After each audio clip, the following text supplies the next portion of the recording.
Həm səsiniz açıq deyil deyəsən.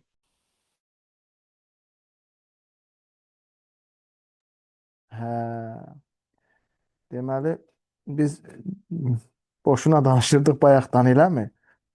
Hə, eybi yox. Ümumdünya cazibə qanununa görə kütlələri M1 və M2 olan iki cisim arasındakı qarşılıqlı təsir qüvvəsi e, bu cisimlərin kütlələri hasili ilə düz aralarındakı məsafənin kvadratı ilə tərs asılıdır. F bərabər J M1 M2 böl R kvadratı. Burada R kürələrin mərkəzləri arasındakı məsafədir. Newtonun üçüncü qanununa görə F1 qüvvəsi modulca F2 qüvvəsinə bərabərdir. Yəni, bu qüvvələrin nisbəti hər zaman 1-ə bərabərdir. Bu qüvvələrin modullarının nisbəti 1-ə bərabərdir. Dünya cazibə qanununa görə kürələr arasındakı qarşılıqlı təsir qüvvəsi həmin kürələrin kütlələri hasili ilə düz mütənasibdir. Hal-hazırda həmin qrafiki çəkirəm. E, Kürələrin mərkəzləri arasındakı məsafədən isə tərs asılıdır. Burada F-ə cürbəcür adlar vermək olar. F-ə deyə bilərsiniz cazibə qüvvəsi, F-ə deyə bilərsiniz siz ağırlıq qüvvəsi, F-ə deyə bilərsiniz qravitasiya qüvvəsi. Yəni testlərdə bu üç haldan birində soruşa bilər. İki cisim arasındakı məsafəni biz 2 dəfə artırsaq, F-in qiyməti 4 dəfə azalmış olacaq. Çünki F ilə R kvadratik tərs aslıdır. Və ya biz R-i 3 dəfə azaltsaq, F onda 9 dəfə artmış olacaq. Yəni kvadratik tərs aslı olacaq. Burada J-ni biz buradan tapsaq, alarıq ki, F vur R kvadrat böl M1 vur M2. Yəni burada J gravitasiya sabitidir. Gravitasiya sabiti. Gravitasiya sabitinin çox vaxt imtahanlara düşsə vahidi düşür. Gəlin onun vahidini sizlə birlikdə araşdıraq. Gravitasiya sabitinin vahidi. Qüvvənin vahidi olacaq Newton. Məsafənin vahidi olacaq metr kvadrat. Kütlələrin vahidi olacaq kiloqram. Kiloqramı kiloqrama vuranda olacaq kiloqramın kvadratı. O da bərabərdir. Newtonun açısını yazaq buradan. Newtonun açısı kiloqram vur metr böl saniyənin kvadratıdır. Burada biz haşiyəyə alaq ki, bax bu Newtonun açısı budur. Vurulsun yerdə qalanları yazırıq yerinə. Yerdə qalanlar hansılar idi? Metr kvadrat idi, yerdə qalmışdı. Bölünsün kiloqramın kvadratı. Kiloqramın biri ilə biri gedir. Olacaq metr kub bölünsün kiloqram məxrəcdə qalmışdı. Saniyə kvadratı da məxrəcə düşür. Saniyənin kvadratı. Deməli, qravitasiya sabitinin vahidi oldu. Metr kub bölünsün, kiloqram vurulsun, saniyənin kvadratı. Bəs bunun fiziki mənası nədir? İndi isə sizə bunun fiziki mənasını izah edəcəm. Fiziki məna, əgər yəni iki küre arasındakı məsafə 1 metr və cisimlərin kütlələri hərəsi 1 kiloqram olarsa, onda J ədədi qiymətcə F-ə bərabər olar. Deməli, buna biz necə tərif verə bilərik? Hər birinin kütləsi 1 kiloqram, aralarındakı məsafə 1 metr olan iki cisim arasındakı qarşılıqlı təsir qüvvəsinə bərabər olan kəmiyyət qravitasiya sabitidir. Təkrar eləyirəm. Hər birinin kütləsi 1 kiloqram, aralarındakı məsafə 1 metr olan iki cisim arasındakı cazibə qüvvəsinə bərabər olan kəmiyyət adlanır qravitasiya sabiti. Qravitasiya sabiti sabitdir, qiyməti də var 6,67, 10 üstü mənfi 11 Newton vur metr kvadrat böl kiloqramdır. Bunun qiymətini əzbərləməyə ehtiyac yoxdur. Beləliklə, Ümumdünya cazibə qanunu haqqında deyəcəklərimiz bu qədər. İndi növbəti başlığımız gəlir ağırlıq qüvvəsi. Ağırlıq qüvvəsi. Ağırlıq qüvvəsi cismin yer və ya başqa planetlər tərəfindən cəzb olunduğu qüvvəyə deyirlər. Təkrar eləyirəm. Cismin yer və ya başqa planetlər tərəfindən cəzb olunduğu qüvvəyə ağırlıq qüvvəsi deyirlər. Ağırlıq qüvvəsi cismin ağırlıq mərkəzinə tətbiq olunur və istiqaməti yerə doğrudur. Tutaq ki, burada bir cisim var.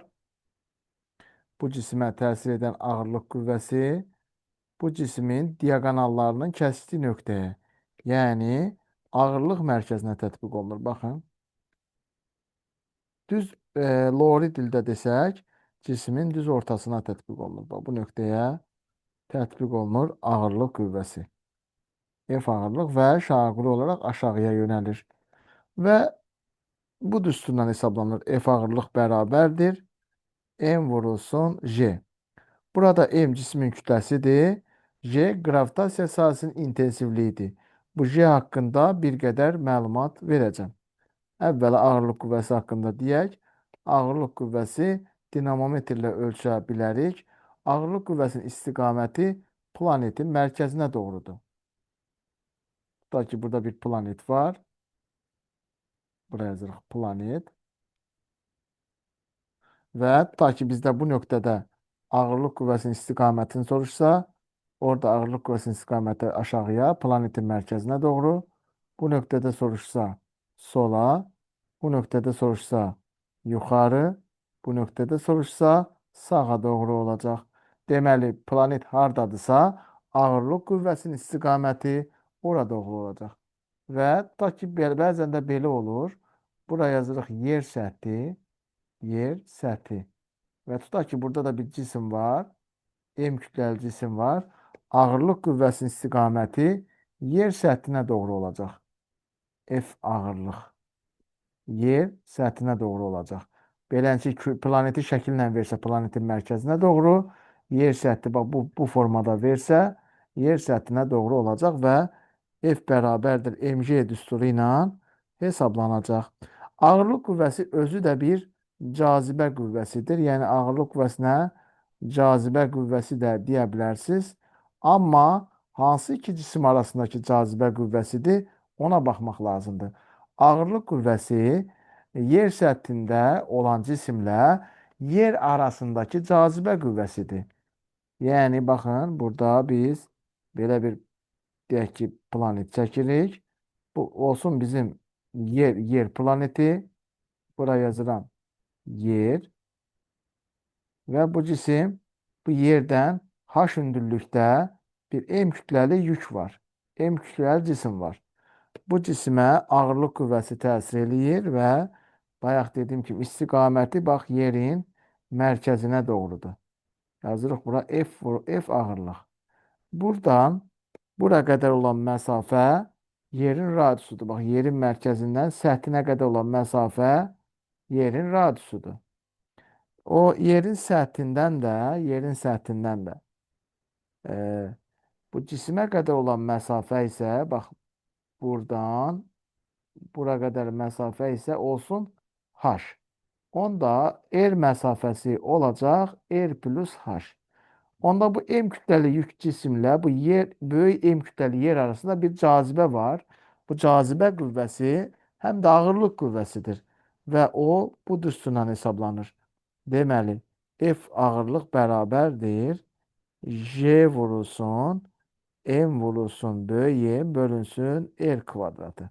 Bax, bu düstura da biz ağırlıq qüvvəsi deyə bilərik. Ağırlıq qüvvəsinin düsturunu deyə bilərik. İndi iki cür ola bilər bu ağırlıq qüvvəsi.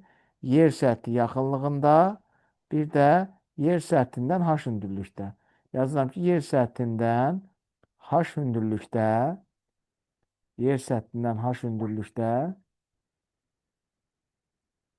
cisimə təsir edən ağırlıq qüvvəsi.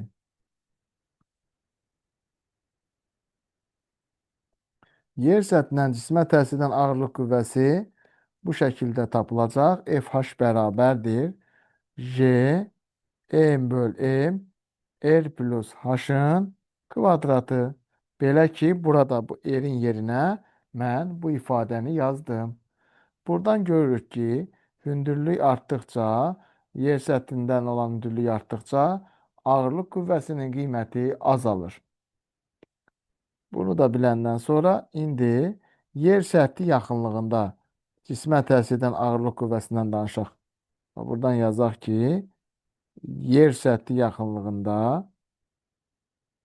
yer səthi yaxınlığında cismə təsir edən ağırlıq qüvvəsi.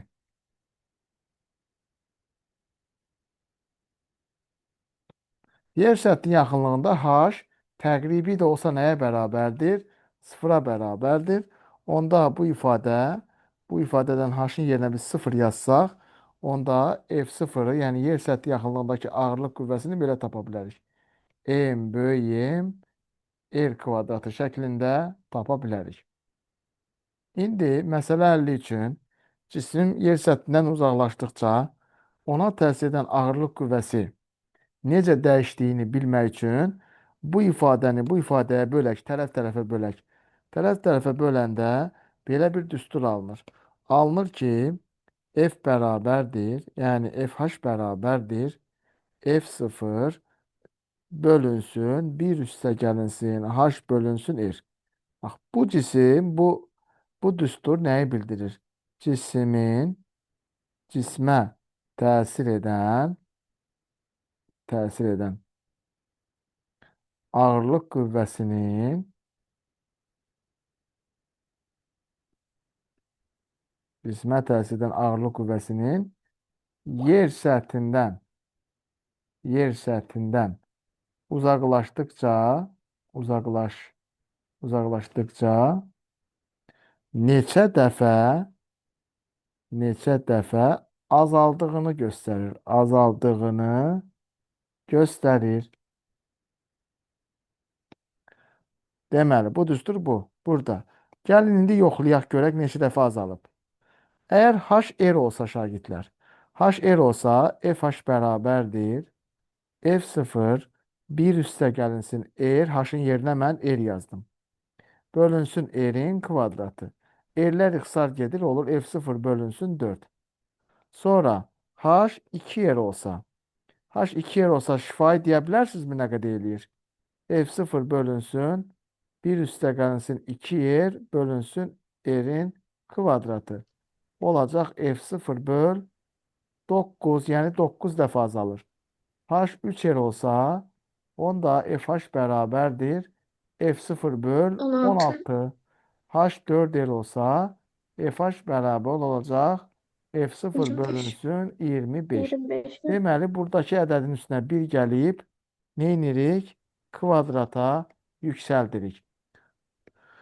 Bunu dolayı yolla da demək olar, qısa yolla, belə deyək, qısa yol nədir? Tez tapmaq üçün. Əgər h burada n vur r-dirsə, burada n birdən sonsuzluğadır.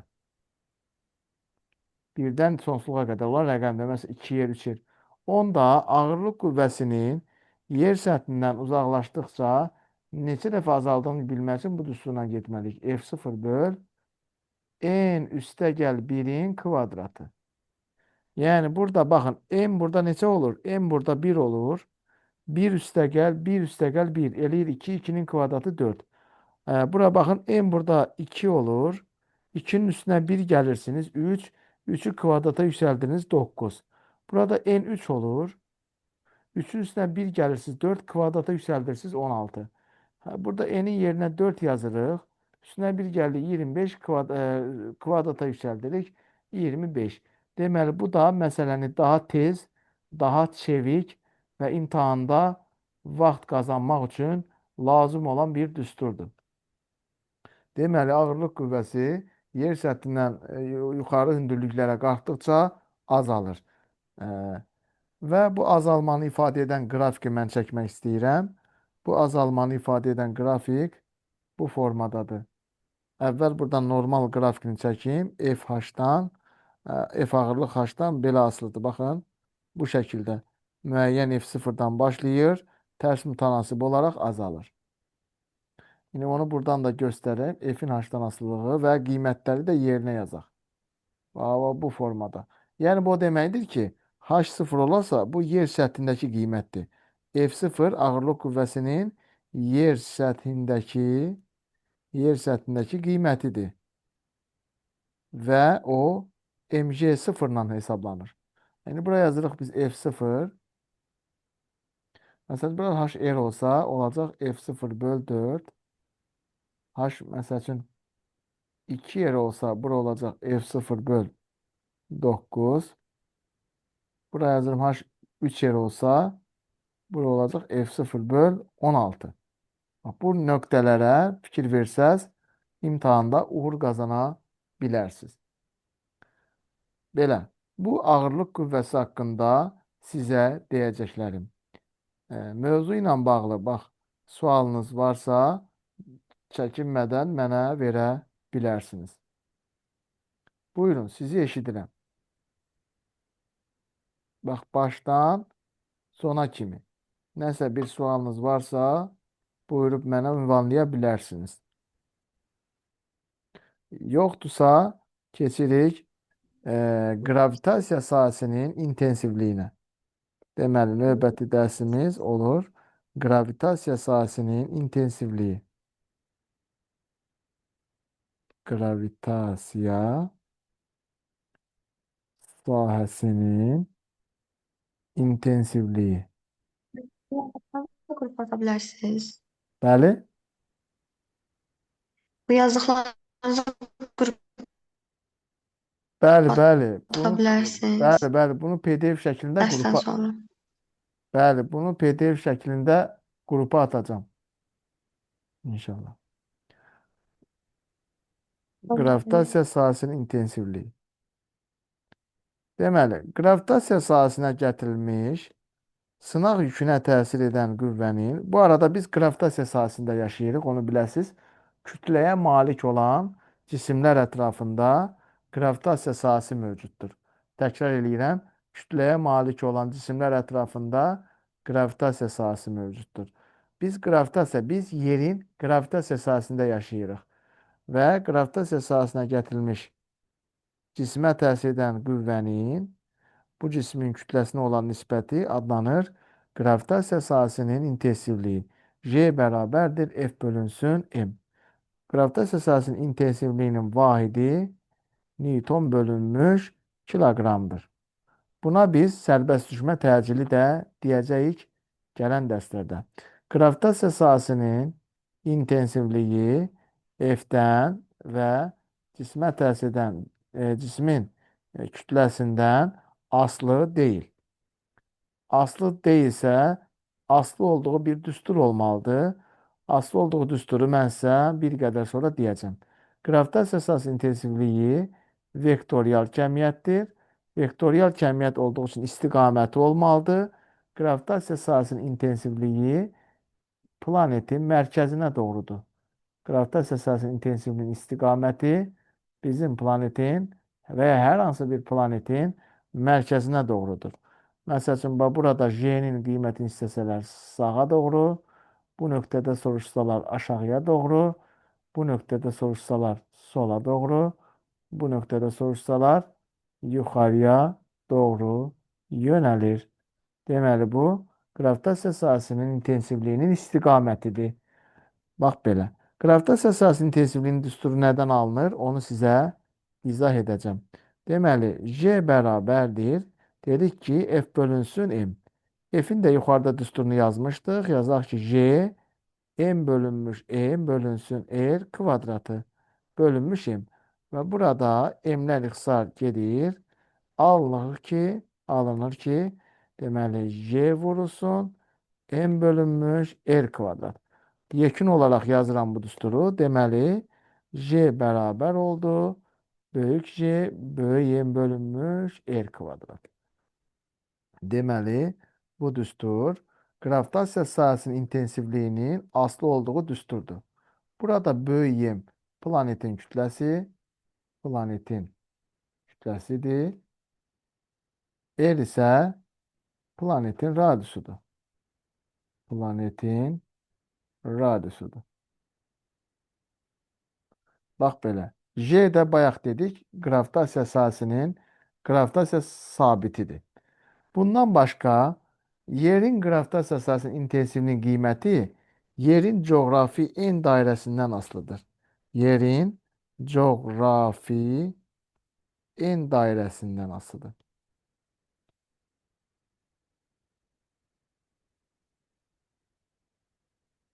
Nədir yerin coğrafi en dairəsi? Biz bilməliyik ki, yer kürəmiz bizim tam olaraq kürə formasında deyil. Yer kürəsi qütblərdən basıq formadadır. Yəni, yer kürəsinin burasında tutaq ki, şimal qütbü yerləşir, burasında cənub qütbü yerləşir. Bu hissələr isə ekvatorial hissələrdir. Yəni, bu nə deməkdir? Yerin ekvatorial radiusu, bu formadakı radiusu, qütb radiusundan böyükdür. Yəni, ekvatorial radius qütb radiusundan böyükdür. Bu nə deməkdir? Düsturu yazanda görürük ki, J, M böl M R kvadrat. Ekvatordan qütblərə getdikcə R azaldığına görə J-nin qiyməti artacaq. Deməli, ekvatordan, məsəl üçün, Afrikadan gedirsiniz Qrenlandiya adasına. Afrikadan gedirsiniz ora. Afrikadan ora getsəz, məsələn, Cənubi Afrika ölkəsindən getsəz ora, J-nin qiyməti artacaq. J-nin qiyməti artır. Deməli, ekvatordan qütblərə getdikcə qravitasiya sahəsinin intensivliyi artır. Qravitasiya sahəsinin intensivliyinə dedik ki, sərbəstləşmə təcili deyirlər. Sərbəstləşmə təcili ekvatorda təxmini 9,81 metr böl saniyə kvadratıdır. Amma qütblərdə isə bu qiymət təxmini 9,83 metr böl saniyə kvadratı olur. Yəni, bu onu göstərir ki, təkrar eləyirəm, ekvatordan qütblərə getdikcə J-nin qiyməti artır. Təzədən qütblərdən ekvatora gəldikcə J-nin qiyməti azalır. Məsələ əlində daha rahat hesablamalar aparaq deyə, məsələ əlində bizə J-ni 10 metr saniyə kvadratı verəcəklər. J-ni 10 metr saniyə kvadratı verəcəklər. Bax belə. İndi bunu biləndən sonra yenə də bu da ağırlıq qüvvəsi kimi yer səthindən olan hündürlükdən asılıdır. Deməli yazıram ki, yer səthindən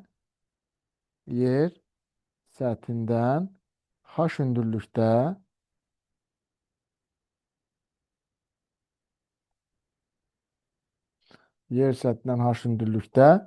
J-nin qiyməti, yəni qravitasiya sahəsinin qiyməti.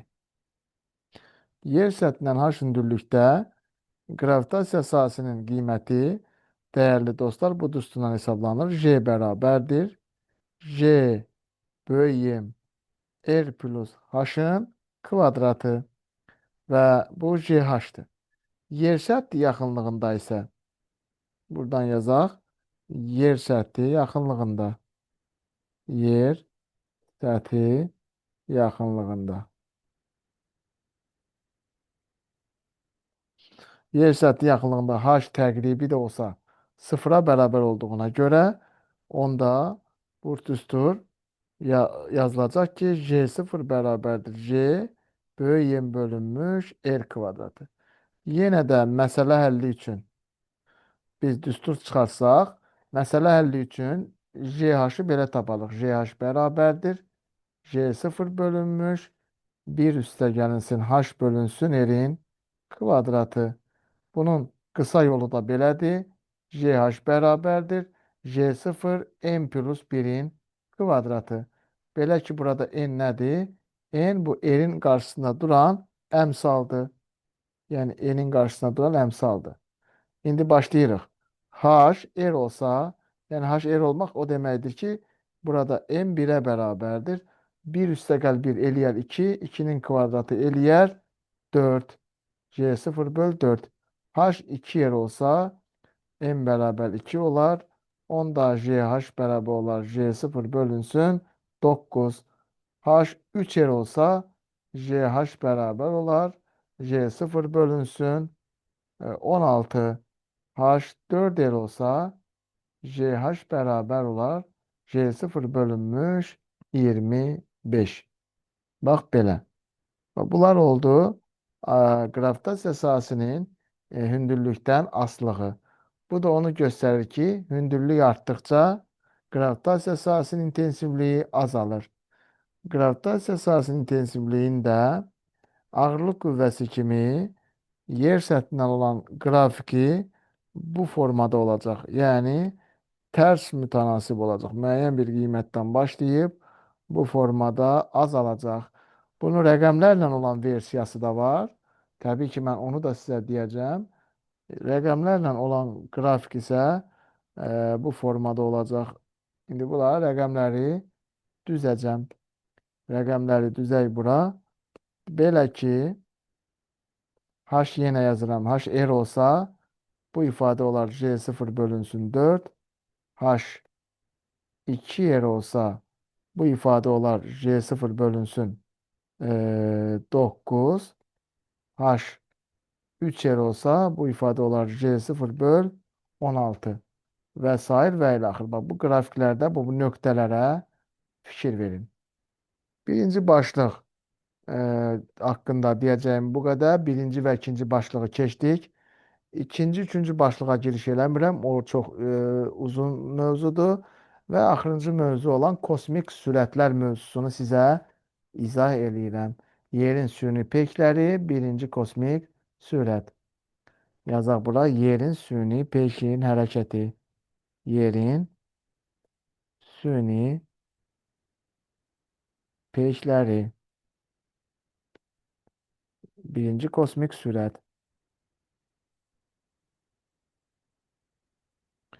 Yenə də bizdə deyək ki, yer kürəsi və yer kürəsinin xarici orbitində bir kosmik gəmi hərəkət eləyir. Kosmik gəmiyə təbii ki, yer səthi tərəfindən ağırlıq qüvvəsi təsir eləyir. Buraya yazıram yer və kosmik gəmini də buradan çəkməyə çalışıram. Ta ki, bu kosmik aparatdır. Uydu. Uydu da deyə bilərik. Kosmik aparat V sürəti ilə hərəkət eləyir. Kosmik aparatın yer səthindən olan hündürlüyü H-a bərabər olsun. Təbii ki, yerin də öz radiusu var. O da R olsun. Onda kosmik gəmi yer səthindən R hündürlükdə hərəkət eləyir. R bərabərdir R plus H. Bu kosmik gəminin kütləsi M olsun. Bizim yerimizin də kütləsi böyük M olsun. Onda kosmik gəmi ilə yer kürəsi arasındakı cazibə qüvvəsini mən belə yazacağım. J bərabər M vurulsun M R kvadratı. Həm də Newton ikinci qanuna görə bunu dairəvi orbitdə hərəkət edən yalnız ağırlıq qüvvəsidir. Onda F bərabərdir. Onu biz M-a əvəzləyici qüvvəni o ağırlıq qüvvəsinə bərabər eləyə bilərik. Bu çevrə boyu hərəkət etdiyinə görə biz bu M vurulsun A-nın da yerinə V kvadrat bölü R yaza bilərik.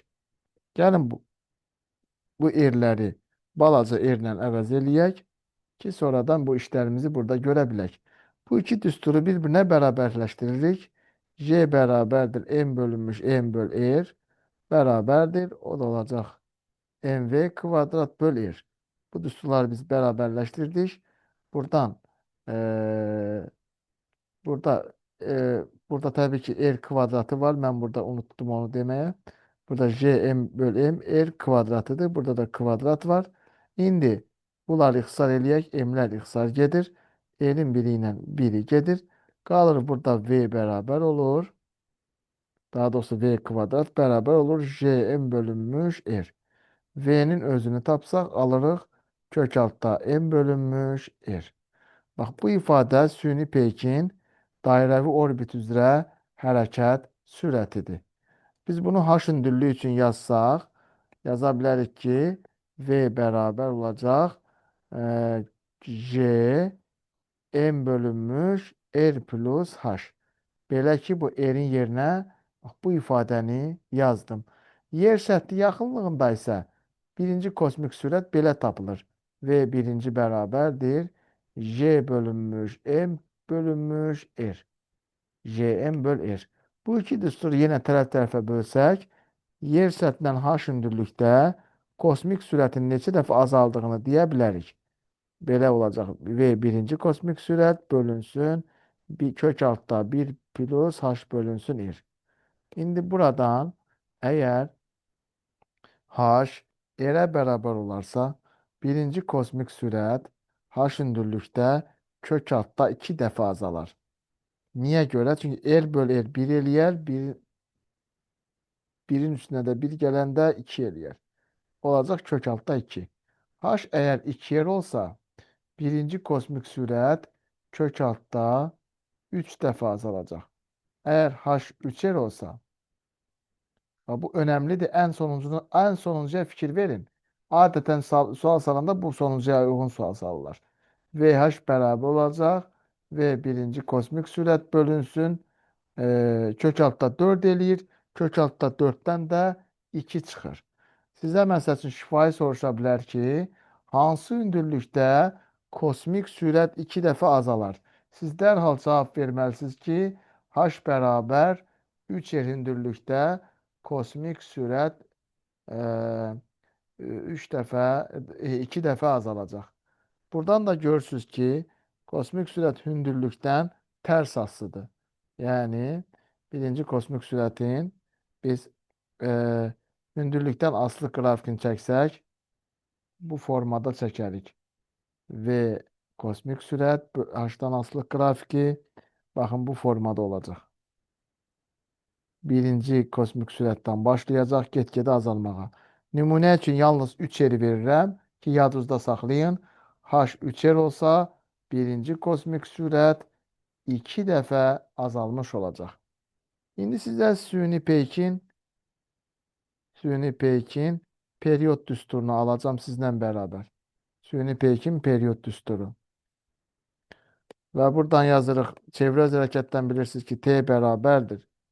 2 pi R bölünsün V'dir. V'nin bu ifadəsini gətirib burada yerinə qoyarıq. Onda olacaq 2 pi R kök altda R bölünsün JM.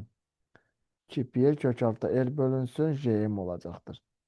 Vəssalam. Bu oldu. Sonuncu düsturumuz oldu. Süni peykin periyod düsturu.